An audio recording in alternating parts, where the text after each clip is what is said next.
What we've really come to understand is it's the hand action that actually drives. If you have good hands, you know what to do with your hands.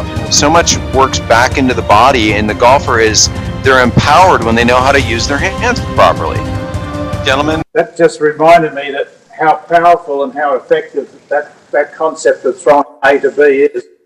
If you really put your attention and intention of getting this club to be as fast as possible at impact where the ball is, then a lot of knowledge will naturally happen and coordinate. You don't have to think about transferring your weight or turning or releasing it. If you just throw A to B, there's a natural release, like you were doing with that teaching aid there. Hear the click at the bottom. Right. Gentlemen, got a little question here from Ken. What is a good drill to help those people whose bodies tend to outrace the arms and hands when trying to throw A to B, as Martin mentioned in the last section? So what is a good drill to help those people? Well, I'm going to start because I'm guilty. I'm a good striker, but my body outraces. So I know Peter has some clicky device his friend sent him. My friend, I use the slingshot, it's called. It's just a reminder of how to energize. The great Ben Doyle, one of our mentor coaches for Peter and I, used to say about shooting a BB out the shaft. Imagine if there was a BB in the shaft, how that BB can fire out the shaft. It would never fire out the shaft if you drug the handle, right? So for those people that are out racing with the lower body, obviously they need more intent to get the club head to flee away from them, A to B down toward the golf ball. And the fascinating thing is, I have a lot of golfers that come to my golf school every week that say, I don't want to be handsy. And I'll be like, well, do you think my swing's handsy? And they say, no, your swing doesn't look handsy. You've got a very nice swing. I say, thank you. Because my intent is correct. They're pulling, they're willing the golf club incorrectly. So, by taking the club head and learning how to go A to B properly to both arms straight, a lot of beautiful things happen with the rest of the body that they're trying to do things they don't need to try to do. So I'd tell that friend that asked that question, let's go ahead and make sure that we understand that we can assemble a backswing. You can even stop up here if you want to, and learn how to uncock in the plane of the lead arm, in my case, my left arm, and it kind of looks like this. And uncock, like with meaning, hard, and collect the golf ball, and that body will stabilize and support your event, rather than outrace what you're trying to do. Fantastic. Look, just to go a little further on that same point, for those that are not educated yet, or they're trying to pull the club, they just don't really have a clear picture of what they want to do with this club. So that will let the club head get to the ball rather than the body get there too early. Go down the grip on the club. And what you do is, I go back to where I made the full swing. I take my stance here and I go to the top. What I want to do first is just learn to do this with my hands and arms. And then, as I can do that with my hands and arms, go a little further. So this is going here, and then a little bit further. And before you know it, you'll be up here, so you can really throw the club head. You'll find the body will naturally do what it's supposed to do in the process. The faster you throw, the faster your body will respond and be there for you. You don't have to think about your body, you just have to think of throwing the club head. So if you want to throw the club head, learn to put up here first. Go a little bit further down, watching the ball. And as you get down to the full length, then you can just go whack. There you are. Andy, thank you for the great answers and help. That's from Ken, so that's obviously explained that very, very well. We've covered most of it, but how about talking about the butterfly drill? I'll demonstrate the butterfly drill.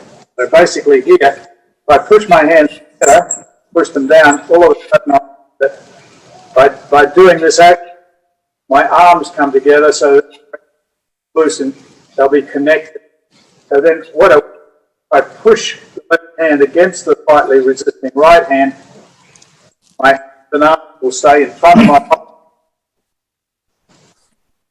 Now, if Martin likes to try that as well, while we're both doing it, you just keep doing that. All of a sudden, you find you've got structure in your arms, but also when you push with your hands, arms, and your body, will go both ways. So, Yeah, I agree. I mean, it's funny how the butterfly drill, because, you look at it and you can say, okay, that could be a butterfly, but, I just call, there's all good players, there's opposition in their grip. So here's opposition. So keeping that sensation of a right hand push, like in my case as a right-handed golfer, the lifeline of the right hand pushing against the left thumb. Now, here's the interesting thing. You cannot see what I feel.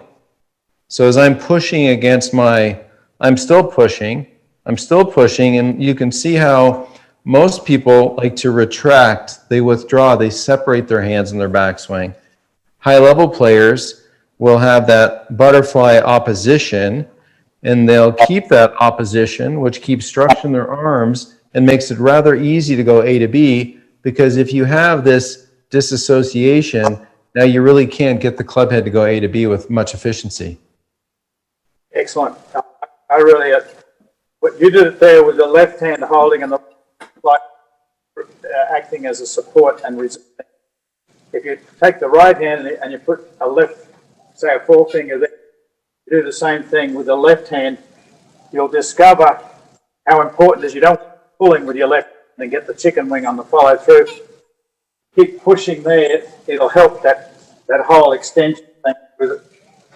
If you do it the wrong way, your hands will come apart. So keeping your hands together throughout the whole swing, that's the feeling of this connection. I think very important. You want to get consistent play. You don't want your arms coming across your body. You want them to stay in front of your body. And what Martin was saying there, you want to feel they're in opposition slightly. Yeah, and we'll take in my golf school. I don't have a frisbee handy, but we have frisbees all around my academy and my place of work. And so, you can see this little device. And so that's an open palm where I've got this frisbee style, and I'll have a lot of students put a frisbee in here, and it's amazing once they have this opposition hand to hand, how much more organized their turn and this A to B behavior gets. And it's really, really hard to chicken wing when you're opposing, because you have a pretty much instinctive rate of closure. So, having the hands pushed together may feel awkward. You may feel, typically when you push your hands together, you'll feel your pecs engage a little bit, which is a welcome thing. So that sense of your pecs engaging and keeping those hands, and I'm not talking a ton of pressure, just enough. Like I could put a T between my lead thumb and my lifeline of my trail hand, my right hand, and keep a T in there the whole time without it falling out. That opposition's a big deal. Hands together is important. And the final thing, I think, the one point that about being consistent, people say, well, to be consistent, shouldn't I make the club face point to the target throughout the whole swing?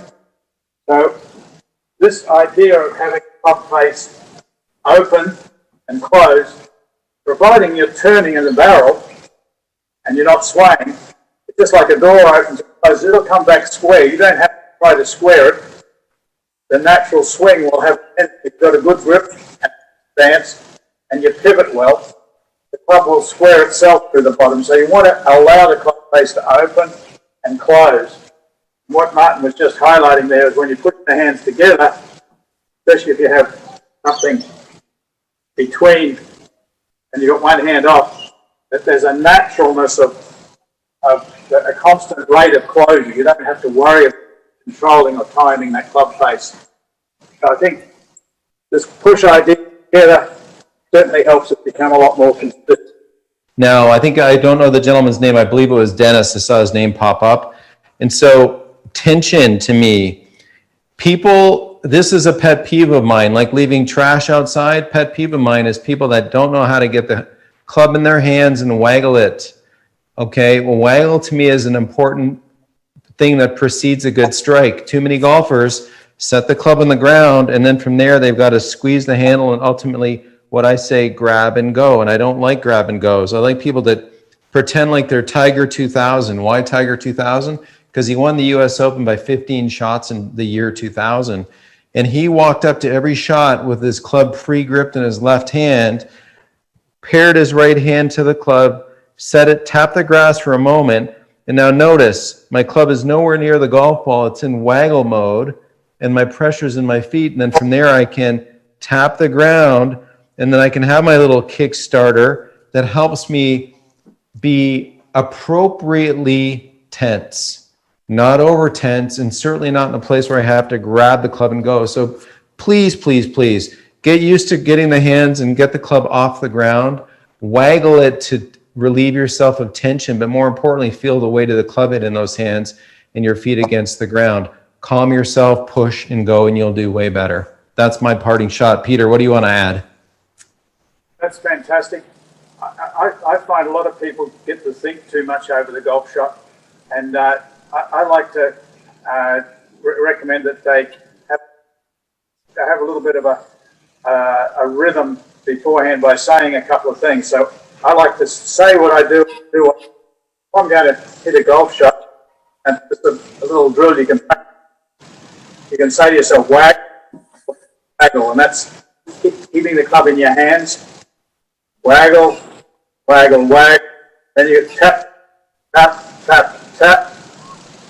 So that gives you a little bit of a rhythm thing and a tempo, and keeps you in motion and gets rid of the tension. The second thing that after the tap, tap, tap, you go push, there's a forward pressure, kick start, and then push, and then hit. So if you can say what you do what you say, and basically do it in time, so you get the right, say it when you do it. So waggle, waggle, waggle, tap, tap, tap, push, push, hit.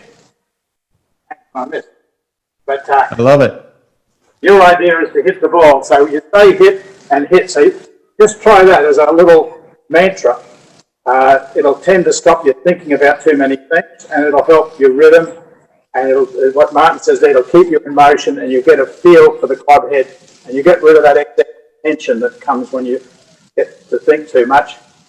But to everyone, I really like to thank Martin. So give him a pretty good plug, but he's got the best golf school that I go to in the States. Of course, we could just get it. Your ones in Arizona are voted the #1 golf school in Arizona for so many years. You've been voted the most popular instructor with the online program that you started with Revolution Golf and then Golf Pass. But he's got great teaching aids. Go to tourstriker.com. Go to his Tour Striker Golf Academy.com if you want to look at the school time. And as soon as we come out of lockdown over here, Martin, I'm over to visit with you, and I'm going to come to one of your schools for a bit of a refresher myself. Okay? Come on over, buddy. We'll have fun. Exactly it. So for those that want to go any further, please put your name in the chat box, your email address. And if you'd like to have a little 15-minute or less, that's going to take us to have a look at your swing. I'm willing after this, for those that are on this, if they send me their email address, I'll set up a Zoom session and give you a swing analysis as part of the incentive for being here today. So thanks very much, Martin. You're really good at understanding and being able to communicate this golf swing in a fun and a very precise way, so people can actually duplicate it and put it into action on the golf course. So thank you, gentlemen. It's been fun. Bob, thanks for your help today, pal. Peter, you have a great one, buddy. Okay. All the best. What we've really come to understand is it's the hand action that actually drives. If you have good hands, you know what to do with your hands. So much works back into the body, and the golfer they're empowered when they know how to use their hands properly. Gentlemen, great to be with you. Peter, it's a pleasure, pal. Thanks for having me on. Yeah, thanks Chris, thanks Martin, and it will be great to be here. Just a little mention there, Martin has probably the #1 golf school in Arizona. There are a lot of golf schools there, but you've been rated #1, so that's nice. Nice to be in your school today. Okay.